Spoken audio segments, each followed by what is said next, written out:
Jejak-jejak sang misionaris akan kita temukan dalam diri Pater Thaddeus Laton SCY atau yang dipanggil juga Romo Laton SCY. Beliau lahir pada tanggal 10 Mei tahun 1934 di Sulkowice, Polandia. Kaul pertama di Stadniki tanggal 2 September 1953. Kaul kekal di Tarnów pada tanggal 26 Agustus 1958. Dan tabisan imam di kota Stadniki pada tanggal 18 Februari tahun 1962. Kita akan mengenal sosok yang luar biasa ini secara lebih dekat, khususnya dalam channel Kisah-Kisah Panggilan. Bersama saya, Romo Paulus Guntoro, SCY. Suatu hari di awal senja, aku duduk sendiri. Aku memandang jauh ke sana, masa depan yang sepi. Kini tiada lagi kasihku yang suci, bagai sekuntun hafal, layu tak bersemi.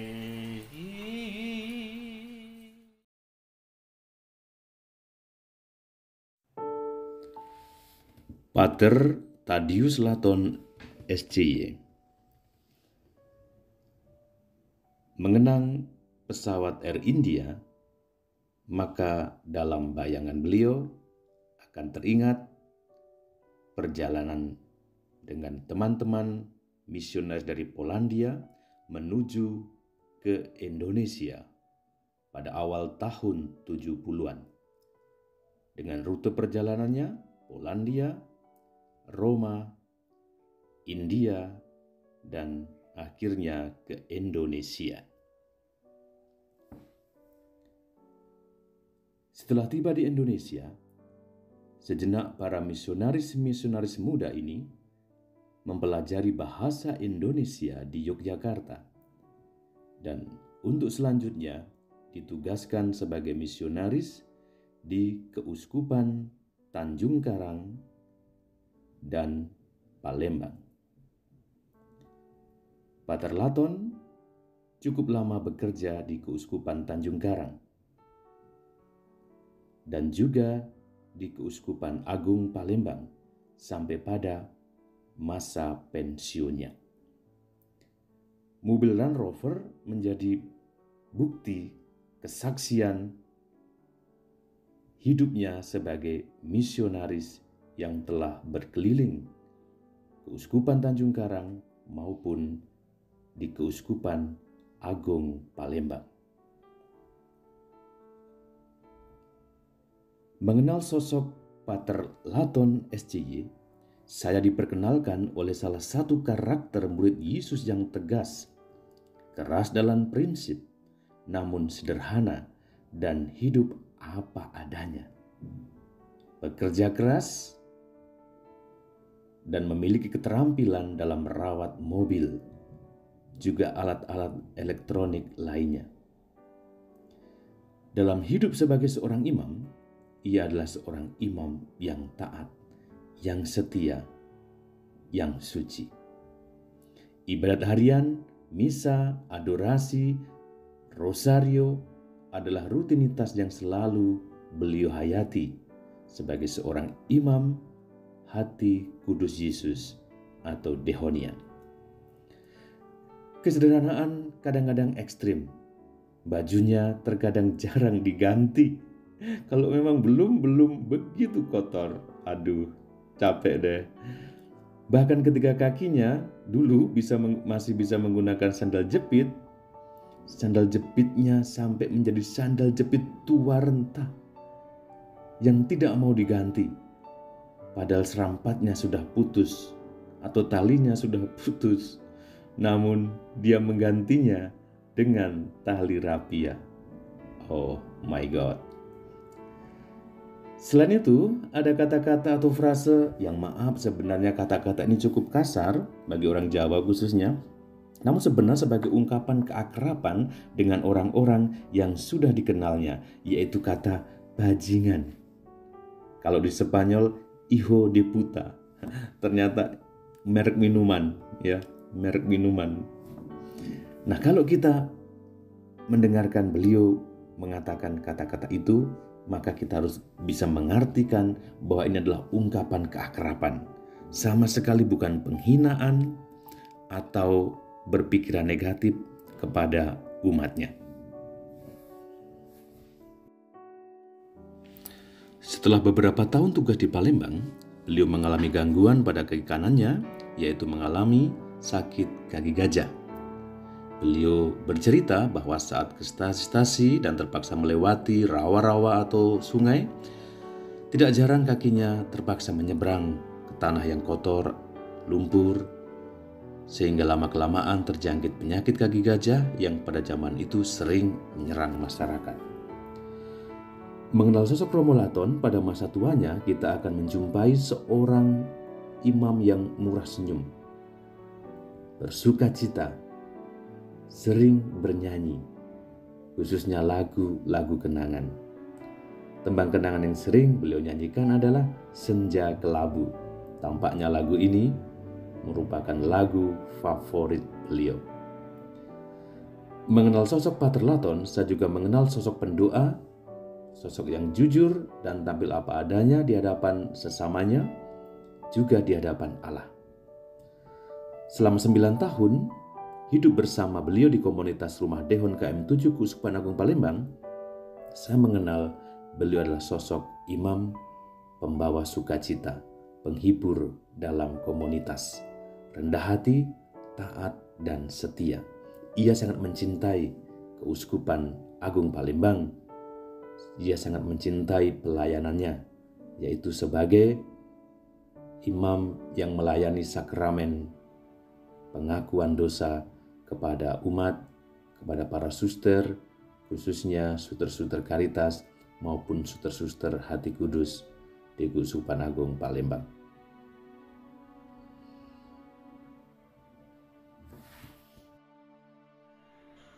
Dulu waktu Romo masih menjadi Romo muda di Polandia, banyak tawaran misi ke luar negeri. Kenapa Romo Laton dan kawan-kawan pilih misi ke Indonesia? Saya berasal dari kongregasi misionaris SCY. Itu kan didirikan oleh Pater Dehon, yang dia mengharapkan bahwa yang mengikuti kongregasinya menjadi misionaris. Jadi saya sudah sadar bahwa kalau saya masuk ke SCY berarti ada kemungkinan menjadi misionaris. Lalu kemungkinan seperti itu muncul karena di Indonesia, persis di Tanjung Karang, ada transmigrasi.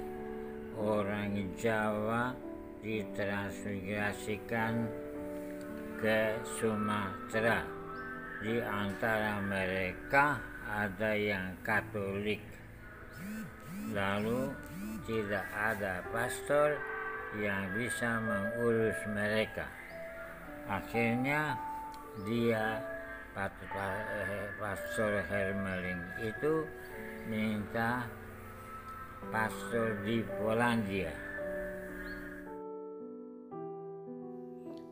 Saudara-saudari, dari pengalaman hidup Romo Laton sebagai seorang misionaris, kita dapat menyimpulkan beberapa hal yang dapat membantu kita untuk juga bertumbuh dalam iman kita.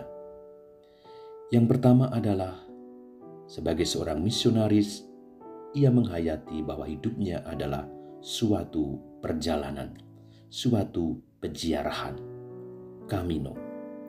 Dan setiap peziarahan pasti mempunyai tujuan, mempunyai proyek. Dan proyek itu bukan dari dirinya, tetapi dari Allah. Yang kedua, dengan menjadi seorang misionaris, Romo Laton semakin menemukan kemanusiaannya dan juga memanusiakan sesamanya.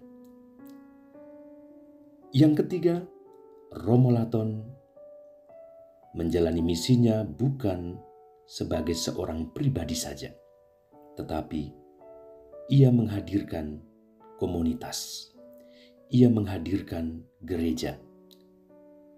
Maka kalau hari ini kita melihat gereja di Tanjung Karang, gereja di Palembang bertumbuh menjadi besar, kiranya itu semua diawali oleh para misionaris yang sudi datang dari tempat yang jauh untuk menghadirkan komunitas, untuk menghadirkan gereja yang lebih luas.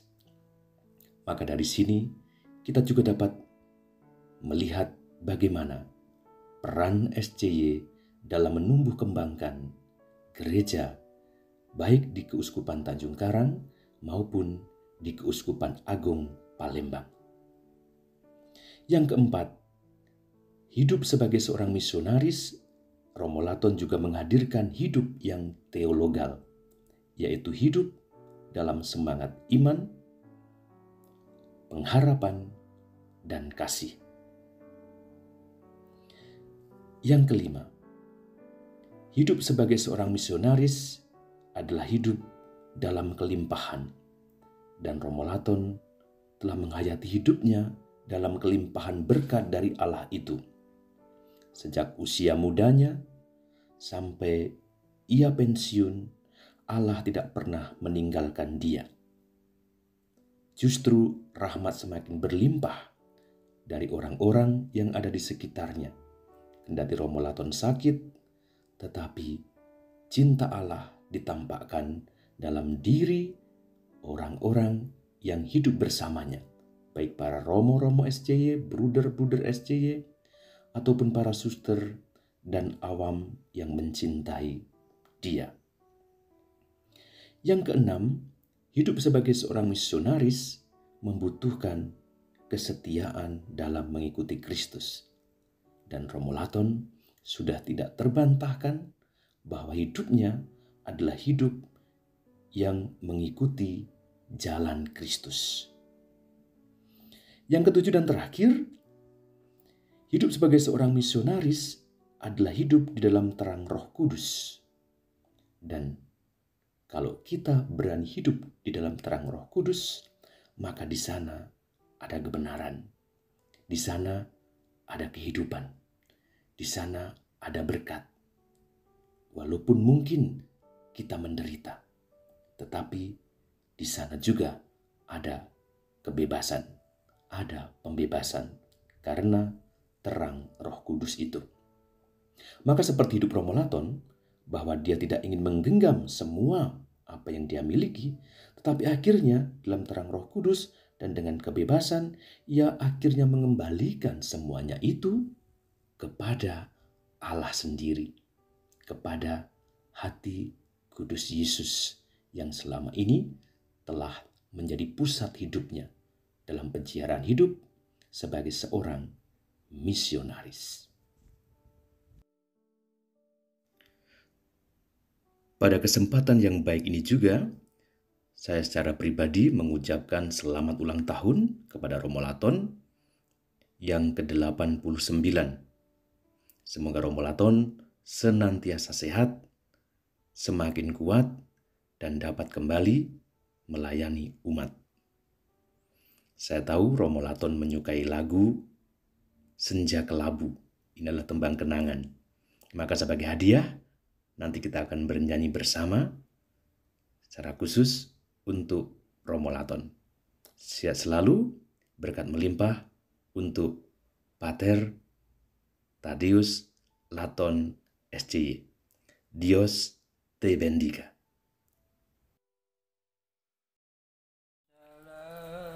Sayang, rindukanlah diriku, ku kan sabar menunggu sampai kau kembali. Oh, oh, oh, oh, oh.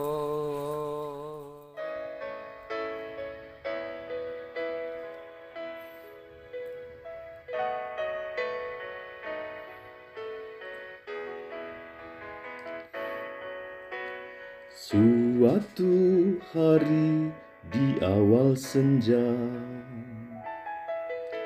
aku duduk sendiri. Aku memandang jauh ke sana, masa depan yang sepi. Kini tiada lagi kasih-Mu yang suci, bagai sekuntum bunga layu tak berseri. Selama hidup aku sayangi seorang pria yang setia. Aku serahkan hati yang suci, kini dia telah pergi.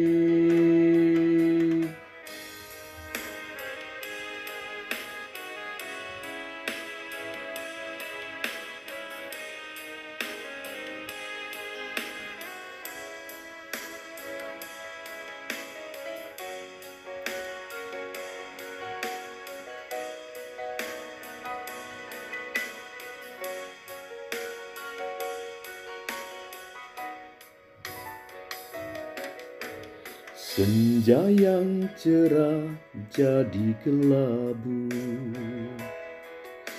bila ingat padamu. Terasa nyeri hati yang luka karena cintanya